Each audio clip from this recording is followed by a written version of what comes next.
Hello po sa inyong lahat. Isang magandang umaga po sa inyong lahat. Good morning po.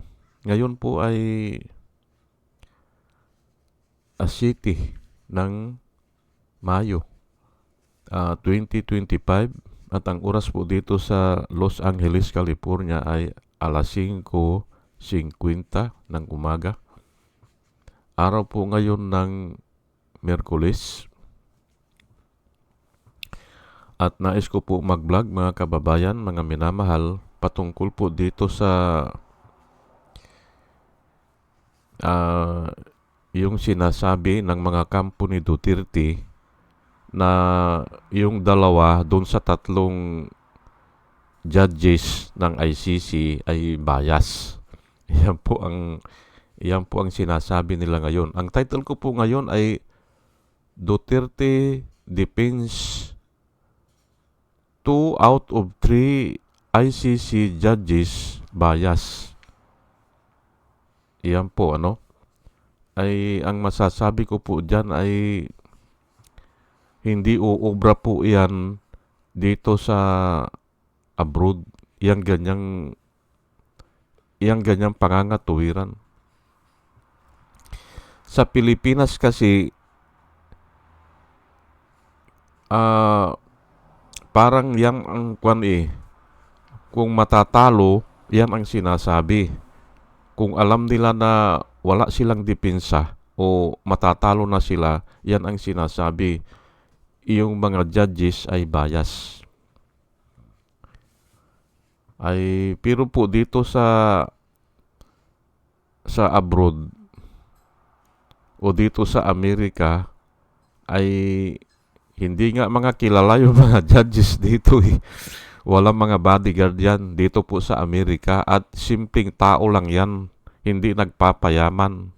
Opo, pati yung mga politiko dito sa Amerika, walang mga bodyguard po yan. Makasalubong mo yan kung hindi mo kilala, hindi mo makilala yan. Naglalakad sa bangkita, mag-isa. Opo.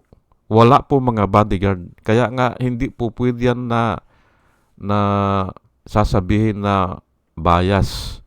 Kasi wala naman silang kinatatakutan na ipinagbili nila ang desisyon nila, yung mga judges na yan, o binayaran sila.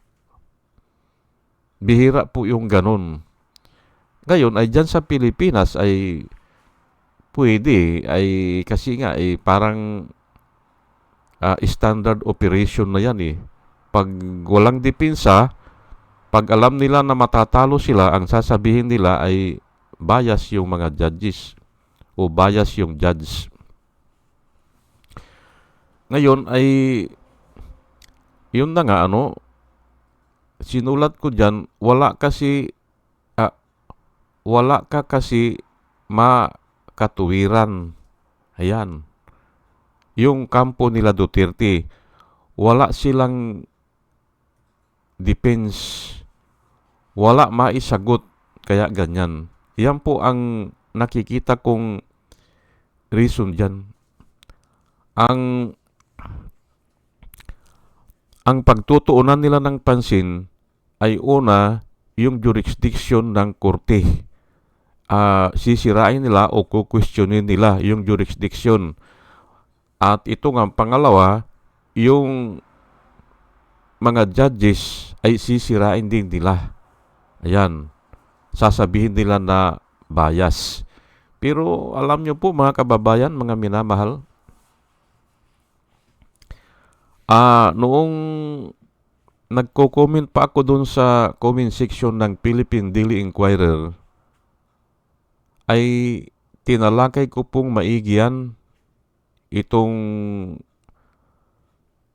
topic na bias yung judge o bias yung reporter o bias yung politiko. Tinalakay kong maigi yan. Opo. Kaya ako ay kabisado ko ang sasabihin ko dito kung ang topic natin ay yung bias. Opo. Kabisado ko po yan. Pero hindi ko mahahagip dito kasi nga iba ito eh.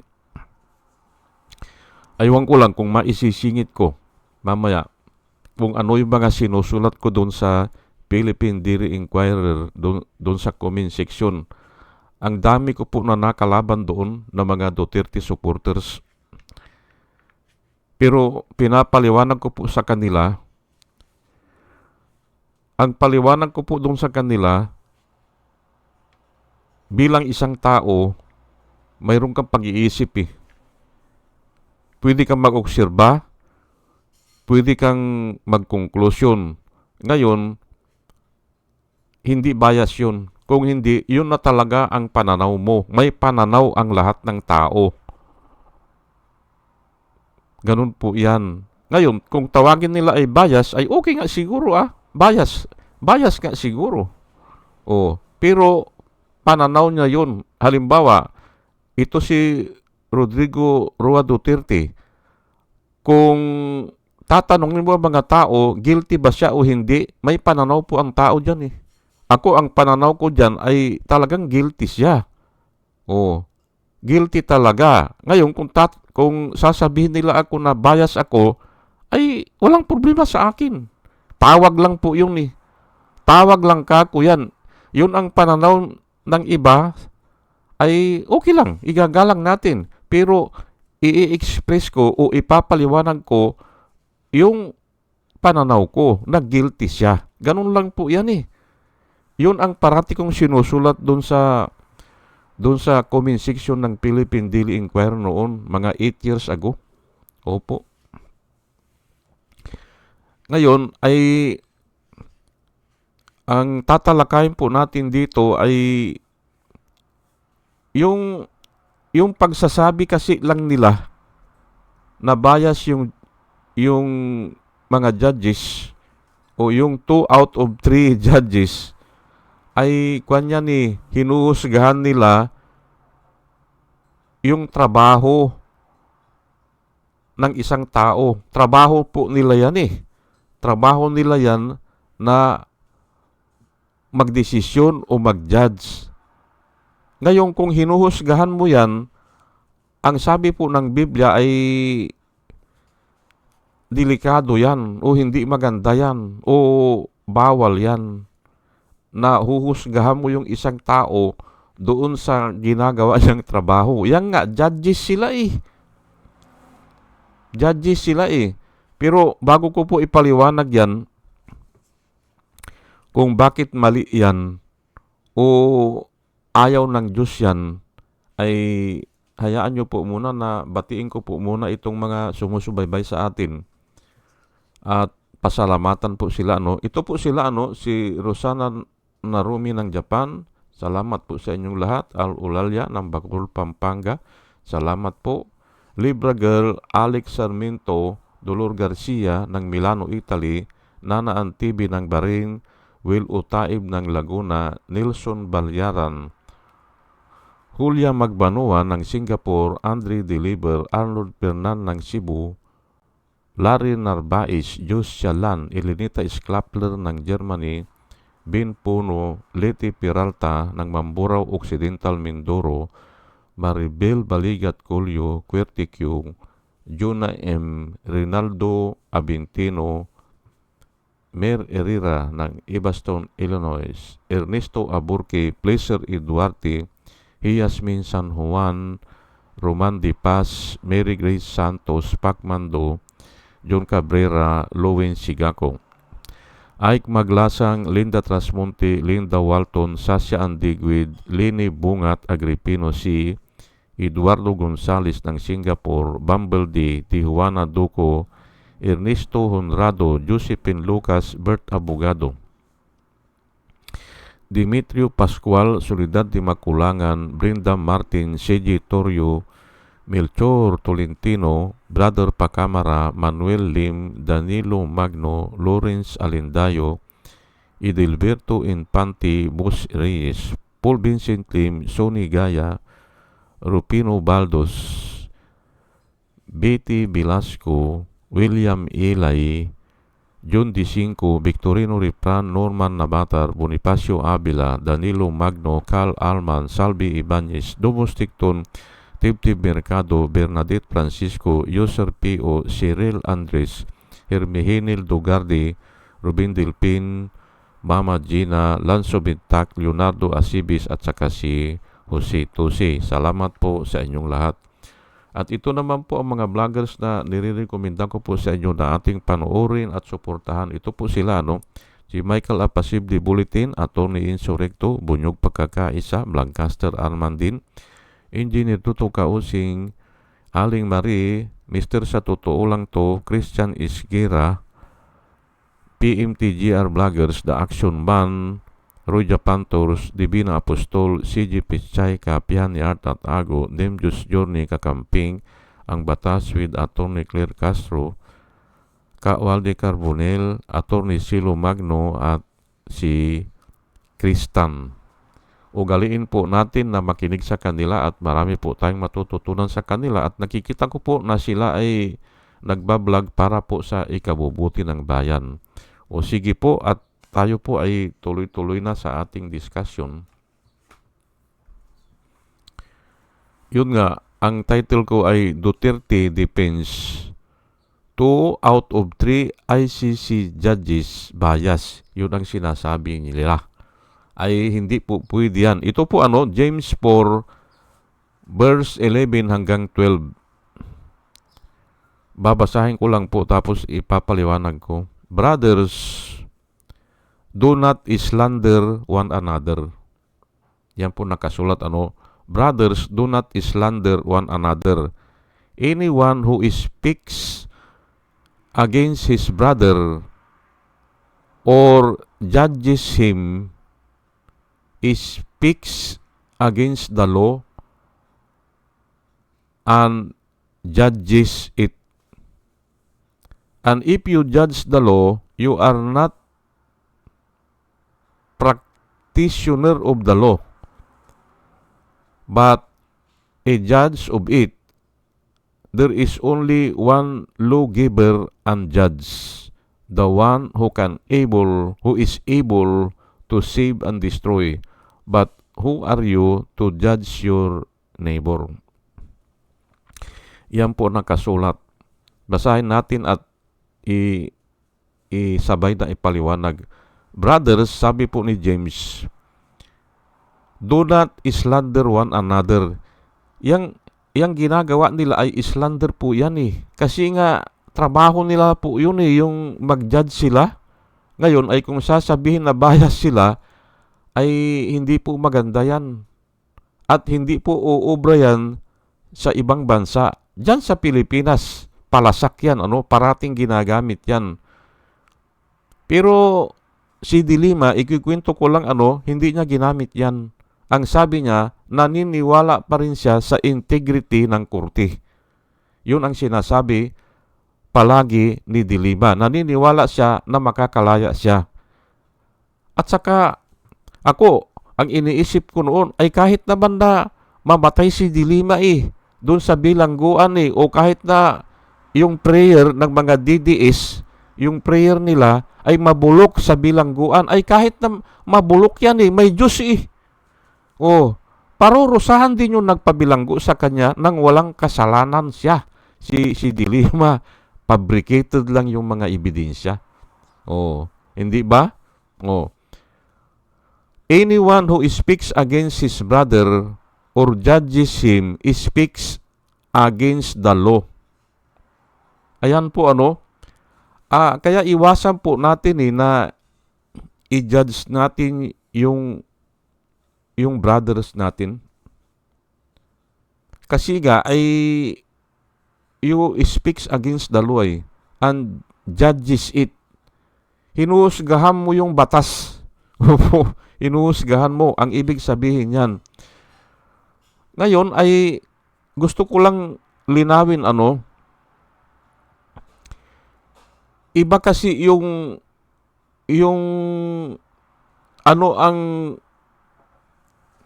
ang paliwanag mo o ano ang masasabi mo o ano ang pakiramdam mo kung guilty si Duterte o hindi.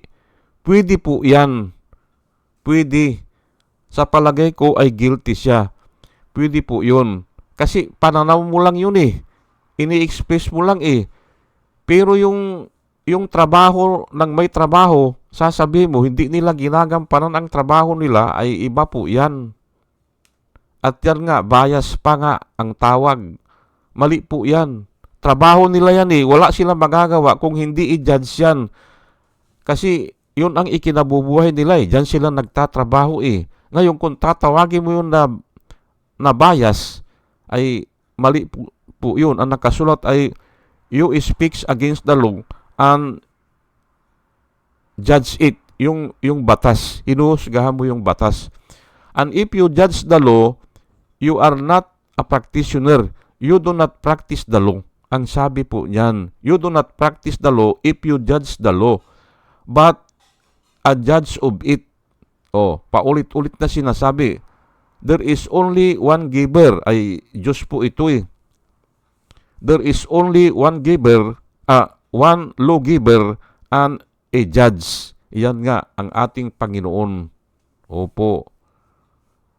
Lawgiver, judge, at saka siya ang King of all kings. Yan po, King of kings. Yan po, hari din yan, hindi ba? Pero dito, dalawa lang ang ibinigay. Lawgiver at saka judge.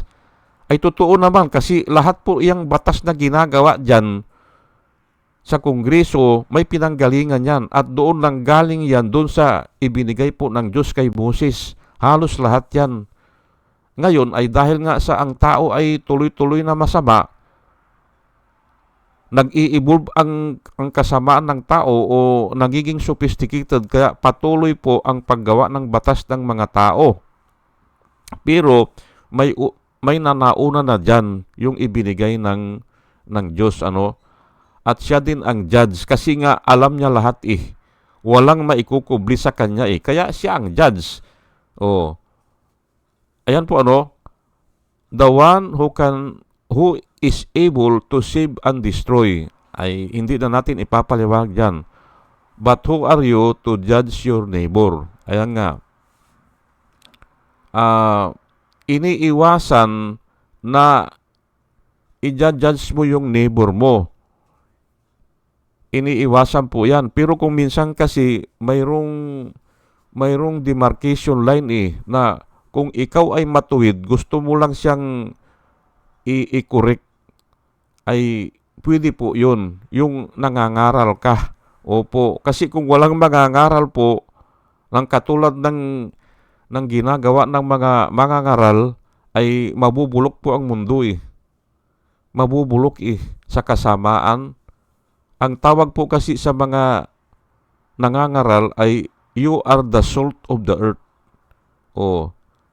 Yung salt ay nilalagayan sa karne eh. Kasi kung hindi lalagyan ng salt ay mabubulok agad yung karne. Yun po Ngayon ay okay, ang sinabi ng mga kampo ni Duterte ay bias yung dalawang judge.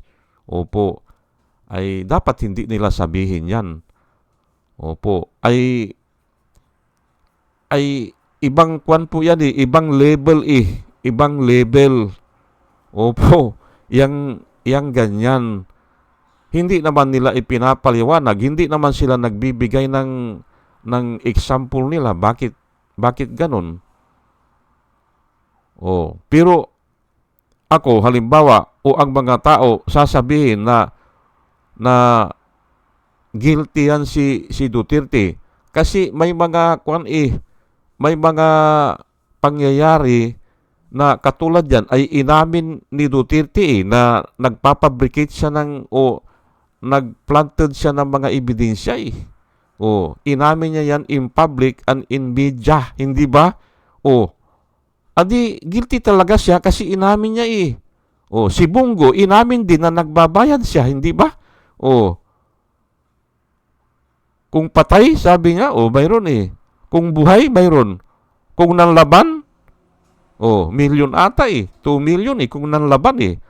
Ay hindi po mawawala yan eh. Kaya guilty po sila talaga. May pira na involved eh. May binayad eh. may namatay at may umamin na nagpapabrikit sila ng ebidensya. Hindi ba? O, yan po. Kaya nga, 100% na guilty verdict yan. Guilty. Yan po ang pananaw ko at hindi naman siguro masama kasi pinapaliwanag ko po eh. O sige at punta po tayo dito ngayon sa Romans 2 verse 1. You therefore, sabi po ng Biblia, have no excuse. Sabi po ng Biblia, you who pass judgment on another. Yan, wala daw excuse yun. Wala ano. Pero gusto ko lang po na linawin dito ang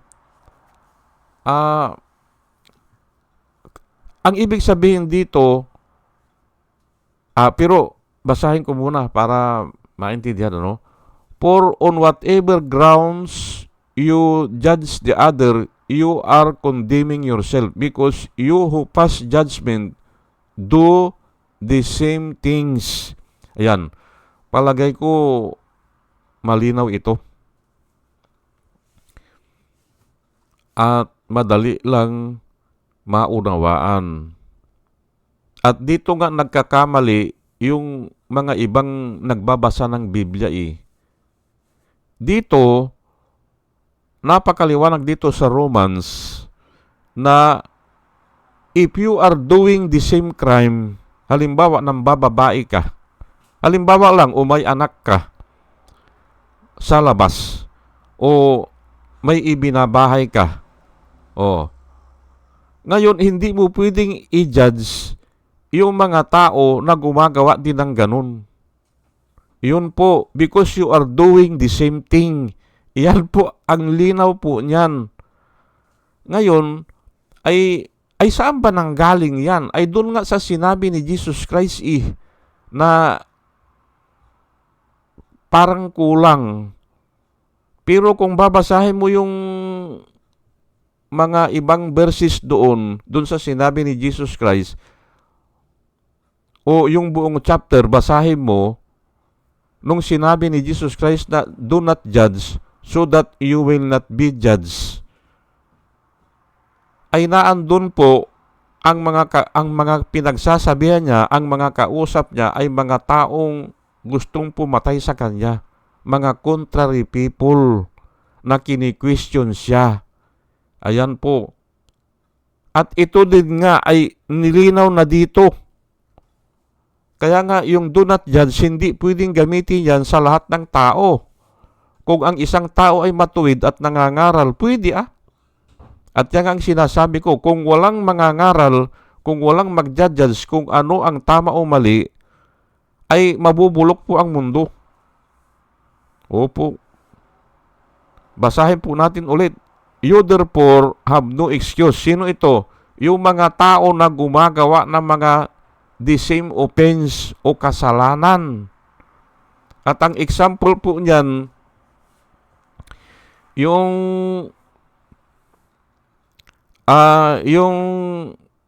the woman who is caught in the very act of adultery. Dinala nila kay Jesus Christ the woman who is caught in the very act of adultery. Master, sabi nila, teacher, this woman was caught in the very act of adultery. Under the Moses law, sinabi nila under the law, command us to stone her. Hindi ba? Command us to stone her. Ay simple, ay nangangaral siya, hindi ba? Siya ang itinuturing na mataas kasi nga nangangaral siya what can you say? Sabi ng mga tao, what can you say? Ngayon ay yumuko lang siya at nagsulat siya sa lupa. Tinatanong siya, ano ang gagawin namin dito? Under Moses law, papatayin ito ng bato ay nung pinipilit siya, tumayo siya. Ang sabi niya, he who is among you who has no sin, cast the first stone or throw a first stone to her, sabi niya. Kung sino man sa inyo ang walang kasalanan ay siya ang unang bumato. Oh. Ay nag-alisan yung mga tao kasi nga alam nila na may kasalanan sila eh. Ganun po yan. Pero dito, mas malinaw ang sinabi ni Paul sa mga Romans. Chapter 2. You therefore have no excuse, you who pass judgment on another, for on whatever grounds you judge the other, you are condemning yourself, because you who pass judgment do the same things. Napakalinaw po yan, hindi ba? Kaya nga yung gasgas na ginagamit ng mga ibang Kristiyano na do not judge, intindihin nyo po kung sino ang sinabihan dyan. Iba po ang sinabi sa mga disipulo. Iba po. Judge even yourself, because the judgment will start from the household of God. Judge even yourself. Prove all things, hindi ba? Do not believe every spirit, but test the spirit if they are of God. Yan po ang payo sa mga disipulo o dun sa mga mananampalataya noon. Do not believe every spirit, but test the spirit if they are of God. Ay ang problema po dyan ay kung hindi ka naman mananampalataya o hindi mo iniintindi ang mga panukala ni Kristo, hindi mo iniintindi yung mga sinasabi niya o yung mga nakarecord na mga pinaggagawa niya o ano ang plano niya, ay hindi mo maikukumpara yung salita ng isang tao, hindi mo maikukumpara ngayon sa salita ng Diyos. Kaya wala kang wisdom. Ganun po 'yan. Ang nakasulat po ay do not believe every spirit, but test the spirit. Paano mo ngang itetest kung wala kang alam doon sa salita ni Kristo? Yung po ang sinasabi ko dito. Kailangan alam mo yung salita para ikukumpara mo. Ganun po. Ganun po ang nakasulat. Ihatid kita, nene. Ihatid kita. Ihatid kita. Patapos na ako Hinahatid ko kasi yung asawa ko sa trabaho niya Kaya maaga ako ngayon. Sana tayo. Ayun na nga yun ang sinasabi ko po sa inyo, mga kababayan, mga minamahal, na hindi pwedeng ganyan. Opo. At yan ang example kay yung nangyari sa buhay ni Dilima. Hindi ba? Ay ngayon, nabaliktad po ang sitwasyon. Yung mga sinasabi nila na mabubulok daw si Dilima sa kulungan, parang yan ang mangyayari kay Duterte. Opo. Kasi nga ay yun ang sinasabi nila Ay alam naman nila yan na fabricated lang yan. Kasi noon pa sinasabi na ni Duterte na nagpapabricate siya ng mga ebidensya. Opo. At ito nga ngayon ay mas matindi ito. Sasabihin niya yung mga ICC judges na bias. Sinabi ko na po, ang lahat ng tao may pananaw. Kaya hindi mo pwedeng sasabihin na bias yan.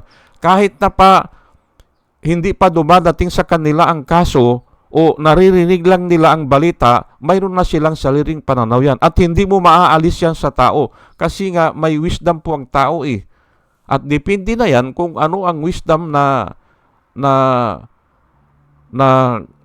nasa kanya. Opo. Sige po at 30 minutes na po at dalahin ko po sa Panginoon bago akong mag-umpisa ay dinadalahin ko po na sana tayo sa ating pakikinig po, mga kababayan, mga minamahal, ay makakuha tayo ng wisdom na nanggagaling sa Kanya at paboran niya tayo, nabigyan niya tayo ng wisdom. At muli, mga kababayan, mga minamahal, isang magandang umaga po sa inyong lahat at salamat po sa inyong pakikinig. Salamat po ng marami. Salamat po.